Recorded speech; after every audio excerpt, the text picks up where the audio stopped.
사실 이 사건은 조용한 시골 마을에선 보기 드문 강력 사건이었어요. 슈퍼마켓에 3인조 강도가 들어 일가족 3명을 위협한 뒤 강도를 당한 유할머니는 병원으로 옮겨졌으나 끝내 숨졌습니다. 경찰도 압박감이 컸겠죠. 일단 동일 전과가 있는 절도범부터 뒤졌다고 해요. 그 중에 하나가 임명선 씨입니다.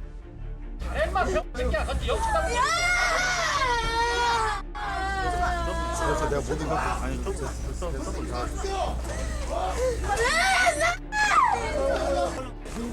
야이 자식아 얼굴 들어. 뭔 쪽으로 넘어가냐? 이리 넘어갔어? 여기 짚고 넘어. 거기에 들어봐. 이봐 거기에 들어봐. 야. 저는 3인조 중에서 진범으로 제일 오래 살았던 임명선이라고 합니다. 주범으로 오래 사신 거죠? 예.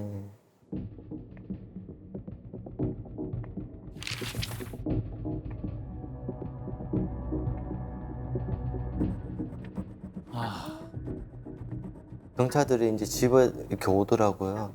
그냥 할머니 살인사건으로 뭐 체포한다고 이제 그런 얘기 하면서. 근데 너무 무섭더라고, 그때. 너무 무서워갖고 도망갔는데, 이게 뭐 자랑은 아니지만, 워낙 또 달리기 잘해가지고, 경찰들이 저를 못 잡더라고요. 근데 이제 우석대 이제 그 화장실에서 이제 어떻게 찾았는가. 거기에 또 잡히게 됐죠. 경찰을 보자마자 냈다 도망을 치니까 뭐 경찰 입장에서는 어땠겠어요. 아, 저놈이 범인이구나 했겠죠. 그리고 같이 어울려 다니던 또래 2명도 연이어 붙들려 왔습니다. 왜? 피해자인 최성자 씨가 범인들이 20대 초반쯤인 것 같다고 3명쯤 돼 보인다고 했으니까요. 근데요, 공교롭게도 셋 다 가정 환경이 안 좋았어요. 그중 2명은 발달장애도 있었고요.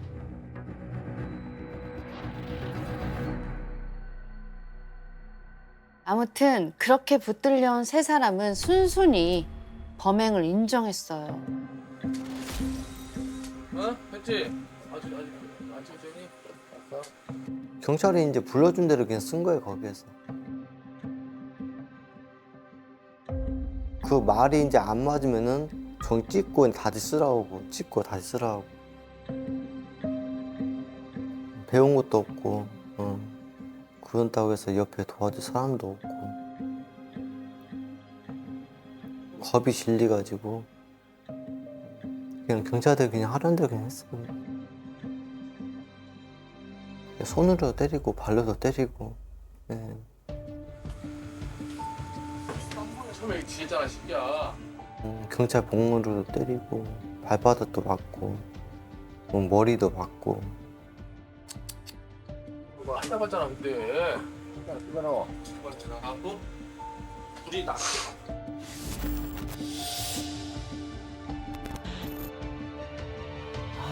그때 우리 아니에요. 아, 그럴 때마다 몽둥이가 날아왔겠지. 아유, 진짜.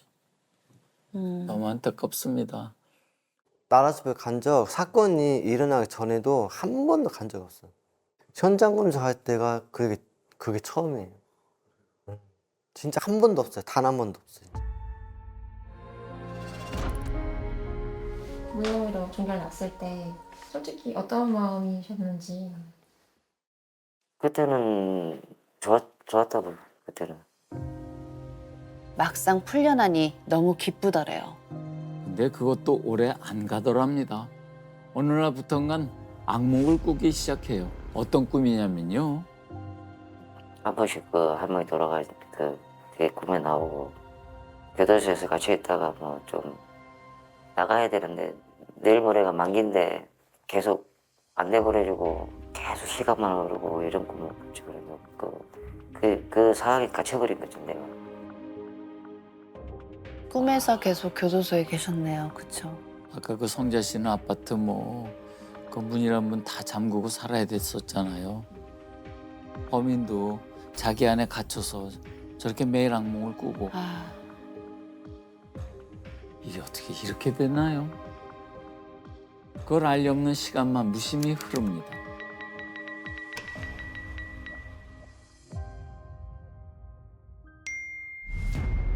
진범한테 문자가 한 통 와요.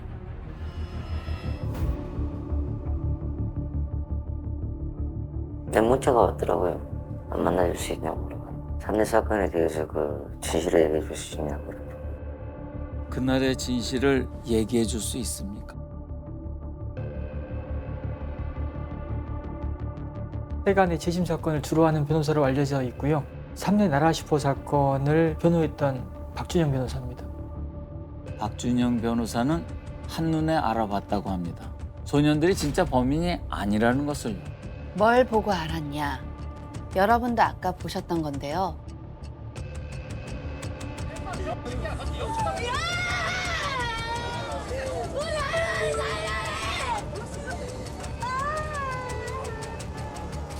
영상을 보면은 하나도 스스로 재현하지 못하고 있습니다.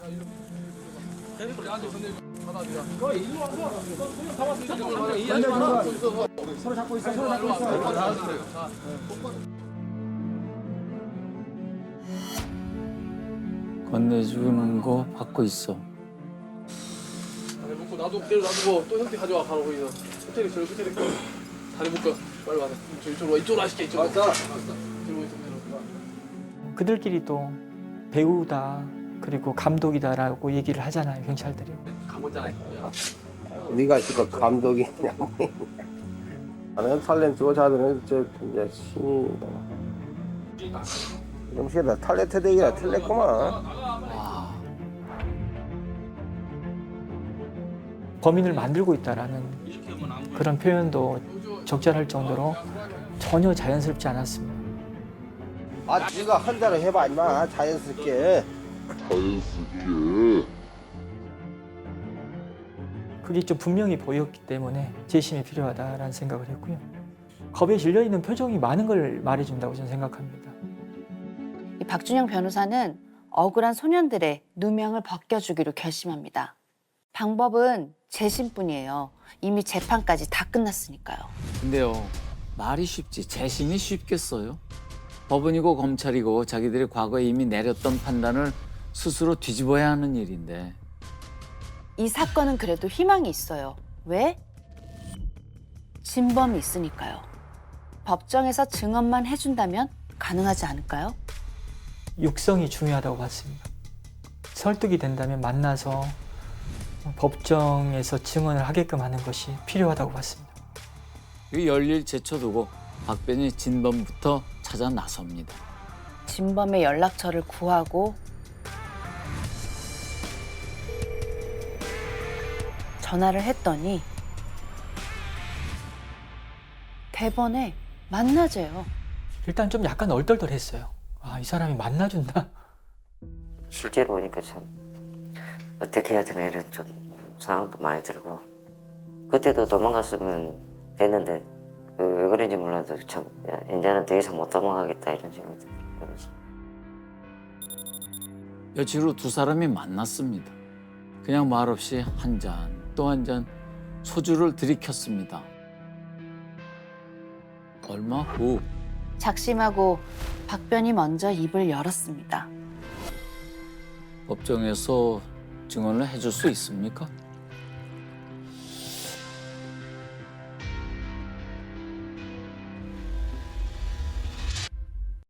네, 하겠습니다. 증언하겠습니다. 진실은 얘기해주겠다고 그랬어요. 진실은 내가 얘기할 수 있는데 어떻게 이 사건 일이 조작되는지 그건 나도 잘 모르겠다. 쉽지는 않았죠. 쉽지는 않았는데 모든 것 좀 되돌려놓고 더 이상 그런 사건 때문에 도망다니기도 싫고 그래서 그런 생각이 많이 교차해가지고 결심을 해가지고 네, 알겠습니다. 네. 그리고 다시 며칠 후 박변은 진범을 다시 만났습니다. 같이 갈 데가 있었거든요.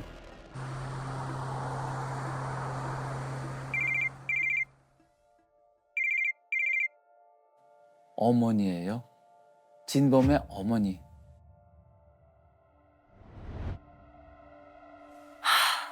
끝난 일인데 네가 거길 왜 가? 지금도 안 늦었어. 돌아와. 어떤 상황인지 짐작이 되시죠?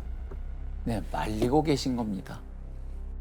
세월이 다 지나간 일인데 왜 다시 그 과거를 들추냐고 그래서 얘기했지 그러지.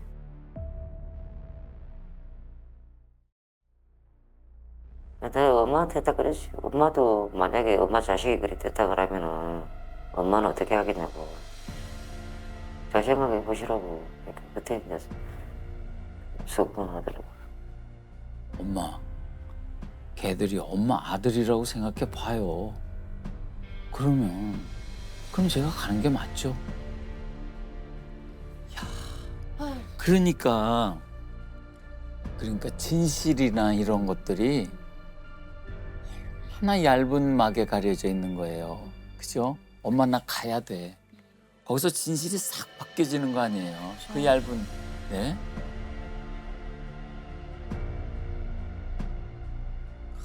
그 얇은 막 하나 걷어내기까지 지금 16년이 흐른 거잖아요. 그쵸, 선생님, 박 그쵸? 변호사가 네. 그걸 이제 걷어내는 건데. 와. 아,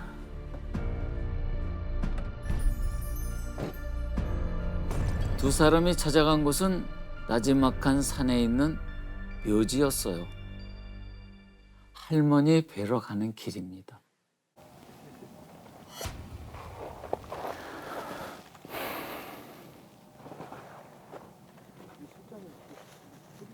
마음속으로 많이 오시고 싶어서 늦었지만 그런 말.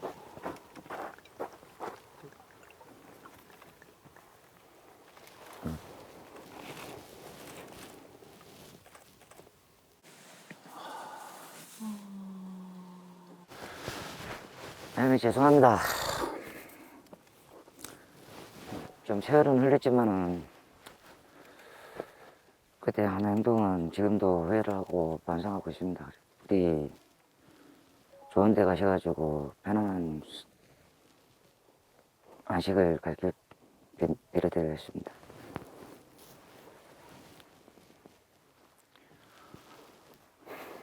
정말 죄송합니다.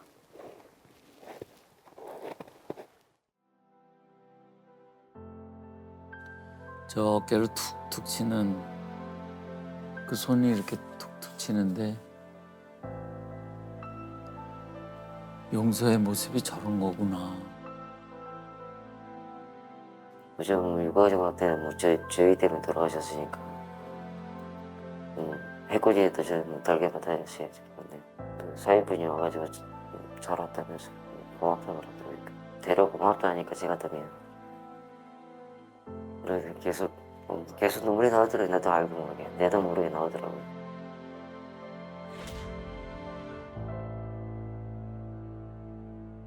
그런데 이걸로 다 되는 걸까요?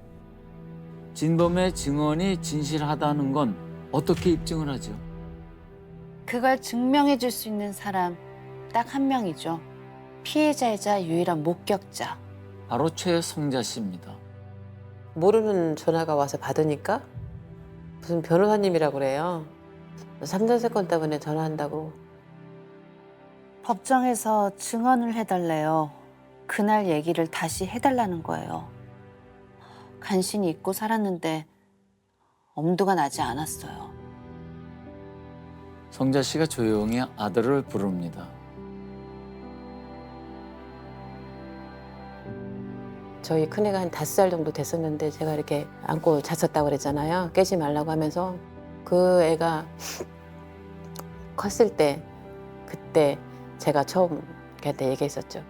이래저래 해서 지금 재심을 준비하려고 하는데 어떡할까 했더니 저희 큰애가 별로 말이 없는 애거든요. 근데 딱 한마디 했어요. 그냥 해야지. 아들의 답은 엄마 해야지 였어요. 도와주자 엄마. 억울한 사람들인데. 너무 단호하게 그 얘기를 하는데 어떻게 보면 제가 시작할 수 있는 힘이 됐던 거죠. 잘 컸어요. 아, 세상이 밝아지는 것 같습니다. 네. 조금씩 멋진 집요함이 네. 있어요.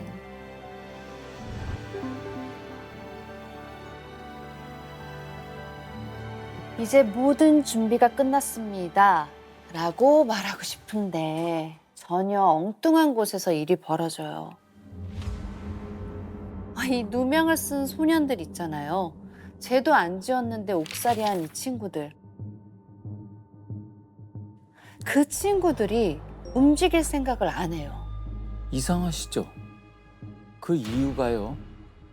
참 화가 납니다. 이분들을 만나러 가서 재심 청구서를 전달했었습니다. 이제 우리의 권리를 주장하는구나. 법적 절차를 통해서 어떤 기대를 갖는다기보다는 오히려 같은 경우에는 재심 청구하면 그 경찰들 법정에서 만나야 되냐, 법정에 그 경찰들 나오냐, 그걸 궁금해했었습니다.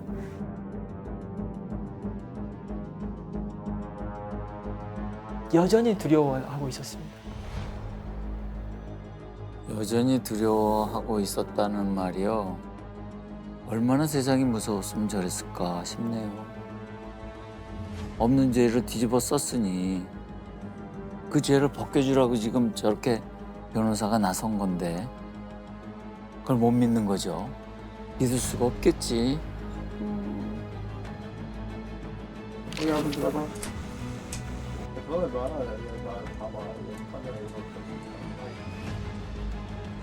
맞지? 야, 이리 와. 가스마 거기 진짜 왔다 갔다 야 거기. 야, 일로 좀 더 와. 가스마.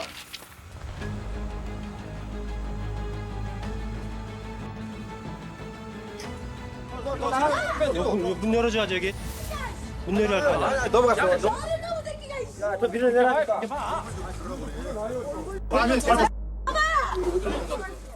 자, 이제 모든 게 명확해졌죠. 늦었지만, 너무 늦었지만 이제라도 제자리로 돌려놔야죠.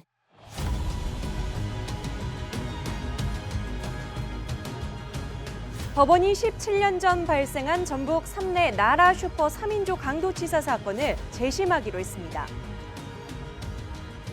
기다리고 기다리던 재심 재판이 드디어 시작됐어요. 진범은 법정에 나타났을까요?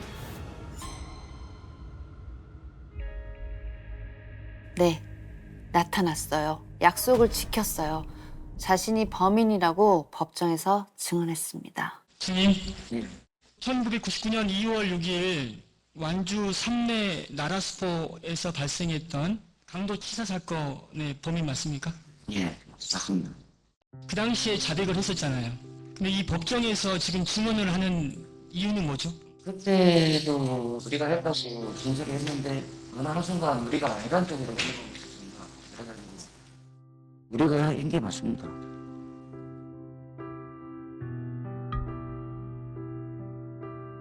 최성자 씨도 빠짐없이 재판에 참석을 했습니다. 차마 꺼내기도 힘들었던 그날의 얘기를 수도 없이 반복을 했다고 해요. 그리고 이 말도 빼놓지 않고 했다고 합니다. 뭐 남들보다 조금 더 덜 배우고 조금 더 능력 없는 부모를 만나고 조금 더 남들보다 돈이 없다고 그래서 집 밟힐 이유는 하나도 없다.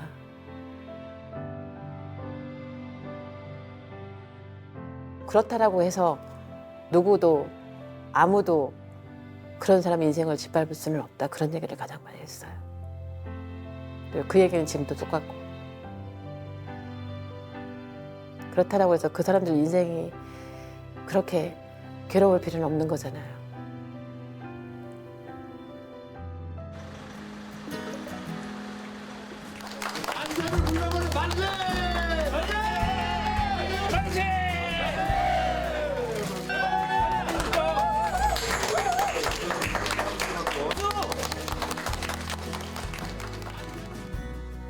그냥 뭐 세상을 다 가진 것 같은 그런 느낌? 너무 좋았어요. 무죄 판결 나고 나니까 너무 편하더라고요. 무죄 판결 딱 봤는데 판사님께서 법정에 있는 그 사람들을 대표해서 죄송하다고 이제 사과를 해주셨어요. 그때 항상 그 따라했던 그 꼬리표가 떨어져 나가는 거잖아요. 오빠도 어떻게 보면 새 삶을 살 수 있는, 시작할 수 있는 날이기 때문에 너무너무 좋았어요.